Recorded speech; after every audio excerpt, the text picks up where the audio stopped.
Hey, welcome back to the 167. This week, Pastor Rick and I are going to talk about Bike Week that was here at New Life and the parallels between riding motorcycles and, of course, the scripture and what God has for us in our life when we need to make a U turn.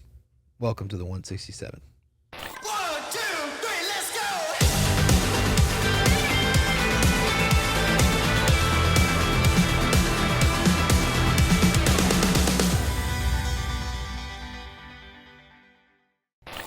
Hey, welcome back to the 167. I'm here with Pastor Rick George. Hey, good morning.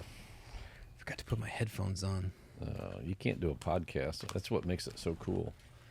It's like we're sitting right here, but you have to have the headset on. I think to make it official. Yeah, that's what really is really funny about it. There's nothing actually coming through these headphones. Yeah, It's just a look. like, what? You can't do a podcast without the headphones and a microphone. Yeah. Yeah. All right. Who does that? So we're good. Yeah. now Let's we're start good. this thing. Awesome. Welcome back to the 167. Now that we're fully ready to go, I'm here with Pastor Rick George. Yep. I'm Pastor Lucas Motley, and we had Bike Week this Sunday at New Life Community Church. Yeah. Not bicicletas, but motorcycles. Motorcycles. Yeah. So it's Not just an important distinction of vehicle, but also an important fashion choice. Yeah, you can start the wars with what motorcycle to ride and why you ride it and which is best, and it really doesn't matter to me. They all pretty much do the same thing. Bike Week is like we've got a little history there, a little bit of a tradition. Once a year, we set a Sunday aside, not to worship motorcycles, but to use the tool that God has blessed some of us with, a motorcycle, as an outreach opportunity to connect with people who might not otherwise go to church. And it's also an opportunity to get some guys together that ride. They invite their friends to come with them, and then we pray over them. So before we went on our ride after church on Sunday, got the guys together. We kind of mapped out the route, and then I prayed over them. Just a prayer of blessing and safety and opportunity to share their faith with people throughout the summer as they're out riding. And so it was just a fun time to be able to worship together in a little different environment. It's interesting because sometimes evangelism is asking somebody, when people talk about how do I share my faith, how do I do that? Sometimes the easiest inroad is to pick something about the other person and ask them about their story about it. Obviously I have more than a few tattoos, and it's like, but generally, whether or not I'm displaying mine or not, if I'm somewhere and somebody has a couple of tattoos, you can kind of tell, you can tell when someone has Mickey Mouse tattoos or when they have something that's a little bit avant-garde, and you just say, hey, I really like your tattoo. Does it have a purpose or a meaning behind it, or is there a story behind it? And they'll start to share their story, and it creates this connecting point. And a lot of times motorcycles can be same that too. thing. So, motorcycles sometimes, they're kind of associated with the bad boy, kind of rebel. And that is true in some cases. And in those cases, it's great to hear where they are. Some people are still far from God and they're still a little rebellious. And to actually have a motorcycle to say, hey, man, I get your story, man. Mine's kind of similar, or we can relate. So you use the motorcycle as a way to start the conversation, and then you get into deeper things, just like you can use a tattoo to say, hey, tell me about your tattoo, and then to say, hey, I've got some tattoos that are special to me, and here's why, and it reminds me of this journey that I was on, and then it just opens a door. It's a common bond where we can share our faith. And the biblical example of that, the Apostle Paul says, I become all things to all people so that I might basically share my faith and win some. You're not going to win everyone, but I step into that world so I can take Jesus into that world. Or you have the Mars Hill where he comes and he says, hey, I noticed that you're a very spiritual people. You're very religious people. Yeah. Let me tell you a little bit about, Yeah. and he kind of meets them where they're at. So it's just taking a tool and using it as an opportunity to reach some people that we might not otherwise get to reach. And it's just, on top of that, it's fun. It's a little different. It's a little bit outside the box, and it keeps us on our toes. That's what somebody asked me. They were like, is this a gimmick? I said, 100%. Yeah. 100%. If we can get people who are far from Christ in the doors to share Jesus. And so you started to share a message and you were relating it to a lot of motorcycle riding things. And one of the things you talked about was something that I ended up learning the hard way when I was a kid, which is on a motorcycle, where you look is basically where you're going to end up.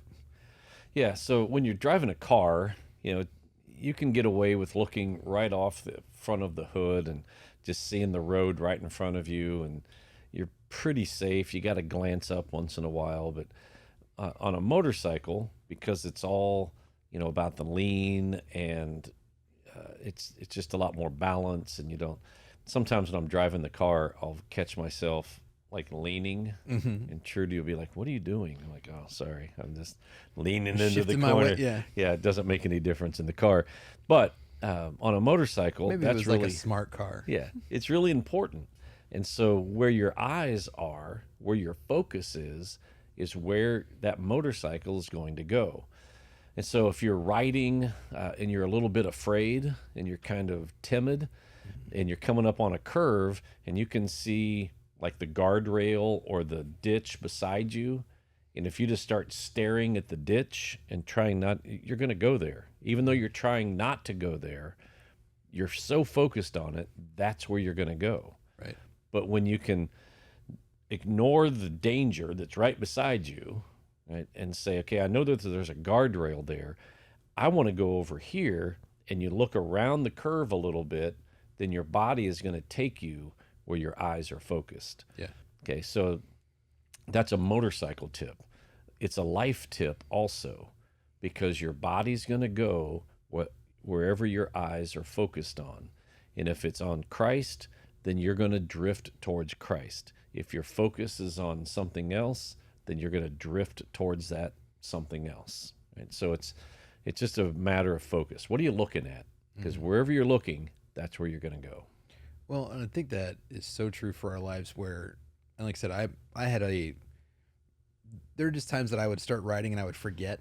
And so if you're stopped, I can look behind me, I can look whatever. But if I'm moving forward, and that was a big thing because even as I'm teaching my own girls how to drive, they teach you like when you're turning out, like let's say you're at an intersection, you're going to go turn left. It's like you got to look left and then right and then left again. And then as you're turning, look right. And I'm like going, you cannot do that. Like you will wipe out. I remember I was riding one time and I was just checking on somebody behind me and I turned to look all the way behind me. And I thought that I was, all of a sudden I started to get wobbly, and it was like if I was stopped and if I wasn't moving, that was fine. But if you were trying to move forward, like looking behind sometimes is just the only time you want to look. So if you're making a sharp turn, you're in a parking lot or you're coming onto a street, and it's a pretty sharp turn, like you want to crank your head around and your shoulder, and you want to look as far back as you can, because again, that's where you want to go. Right. If you don't want to go there, then don't turn your head and look back there. Yeah. Okay. And so if you want to become a little more skilled, you want to have a little more control of the bike, then you learn that, hey, if I want to make a really sharp turn, I got to crank my head around and I got to look way back there because that's going to help me make that sharp curve. But if I want to go straight, don't be turning backwards. So in life, if you want to follow Jesus, don't be looking back at, I remember all these times and all those friends, and man, those were great times, and I kind of miss some of those, and you keep looking back, well, that's where you're going to drift back to. And so tell me a little bit, like as a church, what are some of the things that we're kind of setting our eyes on? People came for Bike Week and they're going, I think I kind of want to be a part of this mission. What are some of the things that we're setting our eyes on and we're kind of turning into or leaning into in the future? Yeah, so over the past couple of years, we've been turning our head sharp, making some significant changes, mainly moving from our facility on Moonlight Road and moving to our new building. And that took a lot of looking for curves and changes. So it's been it hasn't been just put it on cruise control and go. It's been exciting. Lots of curves, lots of corners, lots of challenges. And so what we're fixed on now, our gaze is kind of looking into the future and saying, okay, how do we get settled in to this new place?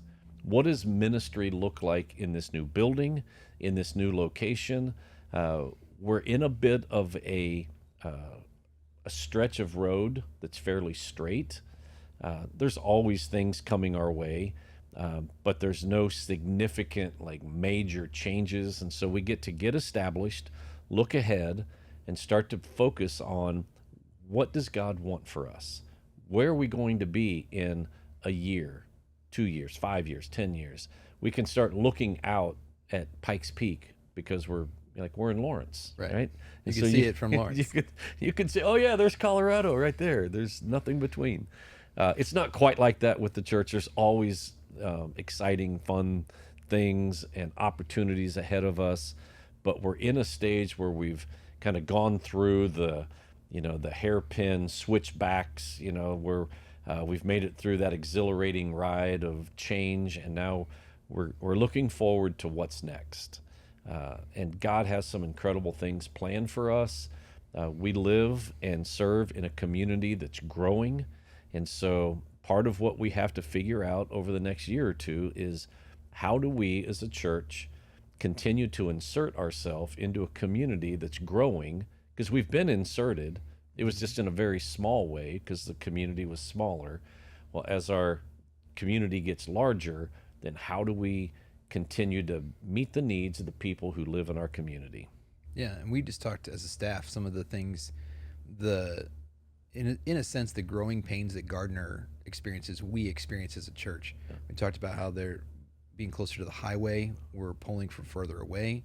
We talked about how even Gardner itself has become a little bit more international. Like, there are people that are settling here that are not native English speakers, and they're not native even to the United States. And so, like, I see us, like I said, trying to tackle those challenges and seeing those, because that's the way that Gardner is changing. Gardner is growing up a little bit, and it's, increasing in the size of people. And so it's like, I think that naturally, us as a church, if we are doing our job and reaching those people, we're going to have more people. We're going to have, as the demographics of Gardner changes, our demographics are going to change.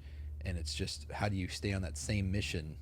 And when you were talking about that, I was like, oh yeah, like, I feel that in a sense of, we're in a new building, but on the same road, where it'd be like, if I remember when I went with my old roommate, he had 2 motorcycles, and one was his 300 Ninja and one was a 650 CRV. And so we were on a ride one time, and halfway through he was like, let's switch. And I got on that other one, and it's way more torque. It's way faster. It's way more sensitive. The brakes were more sensitive. And it was like, we went back the same way that we had just got, like, we were on the same road going the same direction, but it was just, it's a different experience. It's a different experience, and I'm trying to get used to it. So yeah, so that's us. We're the same church. We have the same mission, same vision, same passion. It's just a little different experience here, and we're trying to learn that as we go.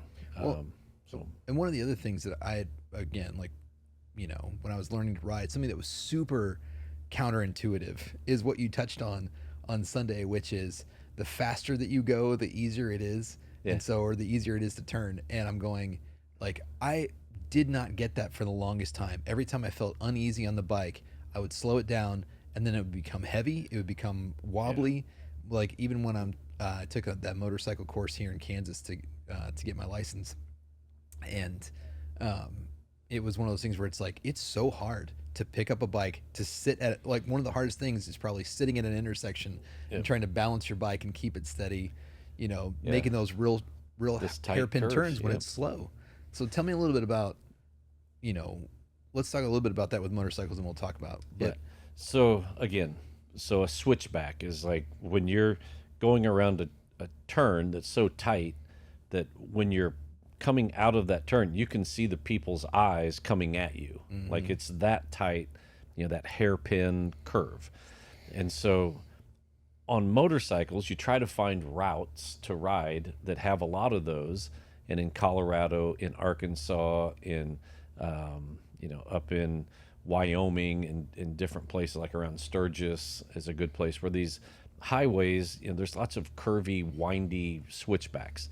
And so they're fun, but they're more challenging when they're on hillsides, meaning you're going down a pretty steep incline, and at the bottom of that, there's a really sharp turn that you have to make. And once you make that really sharp turn, you're going back up a hill. Yeah. Meaning I've got to slow down, but I got to speed up. Right. I've got to stay balanced. So I got to keep the RPM. I got to go a certain speed, but not too fast. But then when I come out of the curve, then I got to hit it and really go fast. I mean, I got to have enough torque to get me back. So there's a lot of like balance and torque and clutch and accelerate. And in life, again, it's like that. So it's a really sharp turn we're coming up to. And we're just going to be something major that we're going to go through. And we're going to go back the same way. It's going to be challenging. So we got to go slow, but you got to come out fast. And you got to keep your balance, but you can't lean too far. You can't stay too upright. And there's just a lot of kind of feeling it and going with, and you can't tell somebody, well, just go 5 miles an hour. Right. Well, it doesn't work. There's no set speed. It's a certain feel. It's knowing when to throttle, when to brake, when not to. And you can't just tell somebody, well, do this, do that. You got to get in it. You got to go, and you figure it out. Or you crash. And when you crash, well, you figure it out. I think that how people could experience that, especially here in Gardner, if they're listening here in Gardner, if you don't have a motorcycle, it's fine. If you actually try and go north on the highway, like you come off that Gardner exit, and that curve, like, you know, you start off and you're like, this is okay. And then it gets like, you start to feel that pull and pull and pull. Yeah. And it's really hard to kind of gauge that when I was teaching my daughters. It's like, okay, you go slow into the curve and you accelerate out of the curve, because otherwise you're going to get clocked by a semi. Like you literally have to slow down enough to make that curve and not get pulled off the road. Yep. And then as soon as it starts to straighten out, you accelerate out of that, you know, gain speed, merge onto the highway. And it's like that's the closest thing I think you can experience it if you're not on a motorcycle and you don't feel that pull naturally. Well, and when you're doing that, stick your head out the window like a dog. Then you'll have more of that experience. But like when we're applying that to our faith, I don't know about you. Like when I think about the faster you go, sometimes I deal with people, of course, through Freedom or discipleship, where they're saying like, well, I'm going to gradually do this, and I'm like, it's not necessarily. I don't necessarily think that you need to dive in as far as like Bible reading, prayer, and all the things. It's like you don't need to add all that to your plate at once. But I will tell you, the faster that you get rid of the baggage, the faster that you get rid of the old habits, the faster you can go cold turkey from some of that stuff, the way better and easier it is, because you're not slowly trying to wean yourself off of that. Yeah, it's that tension, you know, which is better. You know, the slow and steady, is that what wins the race? Mm-hmm. Or is it take off and just go all out? Is that what wins the race? And it's a little bit of both. It's the slow and steady and the just go for it. But I agree. In life, in our walk with Christ, as we're learning to follow Him, you know, going really slow, and I don't want to get too crazy. I just want to ease into this. That has way more challenges. You're probably going to fail and tip over way more often than if you just say, you know what, I'm giving it all to Jesus. I'm going all in. I'm accelerating. It's exhilarating. It's scary, but I'm not going to just mess around. It's like when you get into the swimming pool, you know, and you put your legs in and the water's really cold, and it's easy to just get right back out. But when you jump in and you just go for it, then you adapt way more quickly than if you don't. Right. So you go for it, man. Just accelerate in life. If you're choosing right now to say, I think I want to follow Jesus, but, you know, I'm going to take it slow. My encouragement would be, don't take it slow. Just say, God, I'm all yours. Put me in places where I have to just lean into it and go for it. And again, the quicker you do that, the more stable your life is going to be, and the quicker you're going to get there. Well, and in that, you kind of touched on this at the end as well, is when you make that decision, it becomes a U-turn. Yeah. And I don't know about you, like, you know, my family, we have a very small car. We have a van and a truck. And it is way harder to make a U-turn in that truck than it is to make a U-turn in the tiny little car. Like, it's more space, it's longer. And even on a motorcycle, they tried to teach you in the rider course how to do a U-turn without putting your feet down. It's hard. And I'm like, who needs this? Like, that was probably the weirdest part of being in the motorcycle. Of course, they want you to be safe. They want you to have the skills.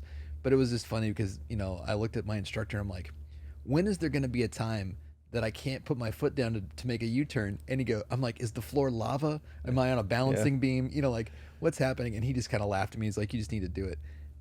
But I mean, you can make a super tight U-turn on a motorcycle because you just put your foot down, you swing your back tire out, and you just go. Yeah. And when we're looking at making a U-turn in our life, I feel like some of that, like when we're talking about both those things at the same time, the U-turn and the diving in, the hesitancy, I don't think it's unclear what people sometimes need to do, but it's the hesitancy to do it.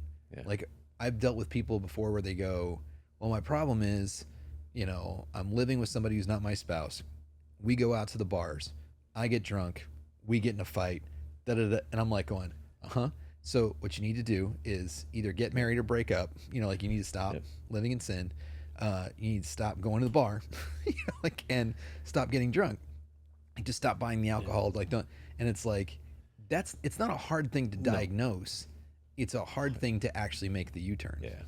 Yeah. So on a motorcycle, and I'll just give a shout out of like respect to the motorcycle cops. Oh my gosh. If you ever watch those guys are incredible. So hats off to you.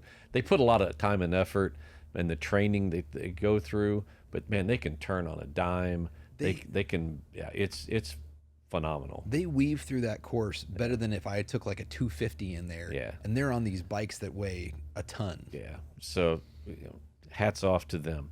But on a motorcycle, again, trying to make a U-turn, it's difficult. Like, you don't want to have to do that because it's scary for one.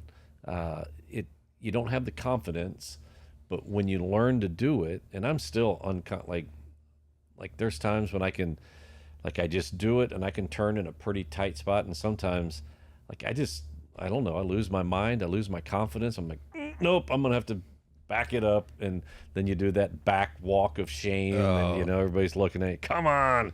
Well, but if nobody's ever taken the motorcycle test, there's these two squares, that are side by side, and they're probably 8 feet? Yeah. 8 feet by 8 feet.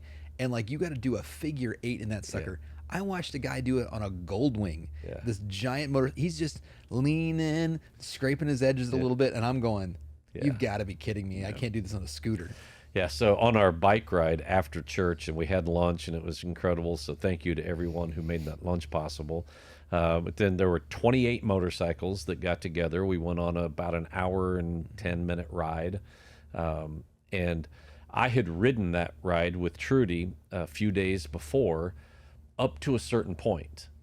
And we got to a certain point, and Trudy and I at that intersection went left, and we rode, and it was a fine route, except it was going to take us back to 169 highway, and we had to cross 169. And I realized that day we have 28 motorcycles. I really don't want to get on 69, have to deal with traffic with 28. That's a lot of motorcycles to try to keep together.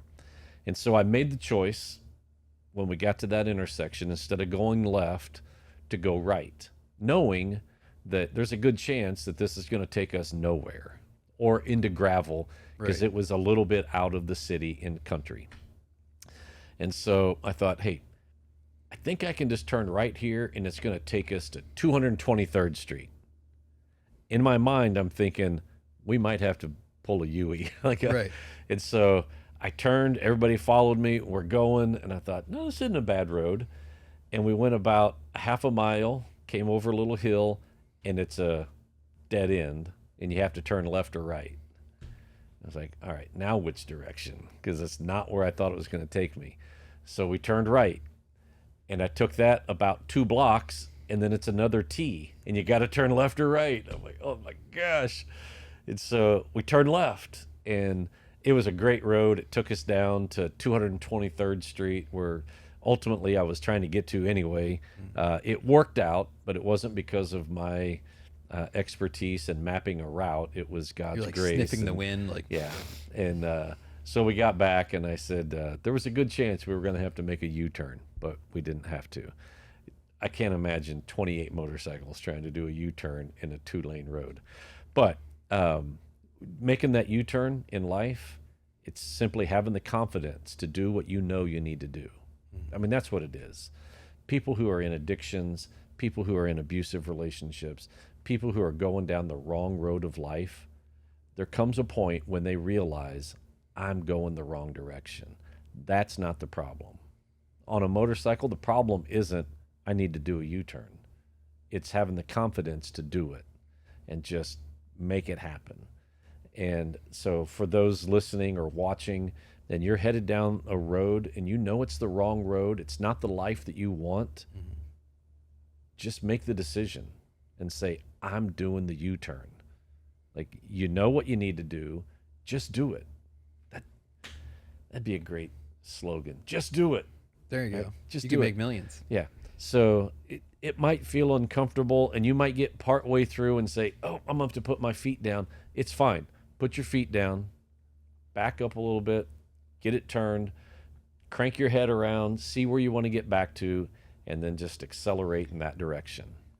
It takes me back to an idea that we pitched a long time ago for a sermon series on the Holy Spirit called Ghosting, Yeah. which was about it was a play on that Patrick Swayze movie where he takes his hands and puts them over her when they're making the pot. And because I thought about that, because I was like, when Vivian first started driving, she would pull the car into the driveway, but she wouldn't pull it into the garage. And she would literally, I was like, okay, now just pull it in. And she'd put it in park, turn the car off, and get out of the car. I'm like, what are you doing? She's like, I'm not doing that. Yeah. And so I thought about that. I'm like, yeah, if you're on that road, there might have been some people like, listen, I can't pull this. And it's like, I need somebody's help. And I think that that's a lot of times why Christ followers can be successful at a repentance and a U-turn where non-Christ followers can't, because you don't have that confidence, and that confidence comes from the Holy Spirit. It comes from our Father, and it comes from the blood of Jesus Christ. Yeah.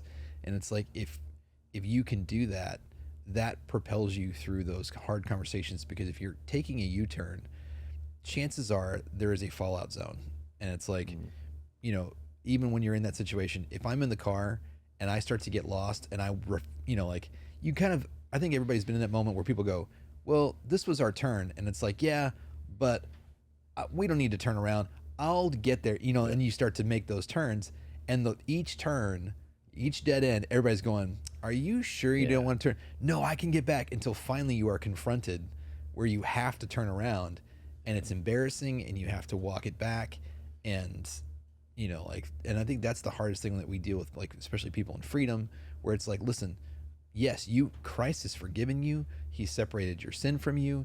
Now you're going to have to go back and make amends. You're going to have to go back, and maybe if you have a bunch of friends that, you know, there are environments that you shouldn't be in anymore. You can't go to I have these friends that we're just at the bar.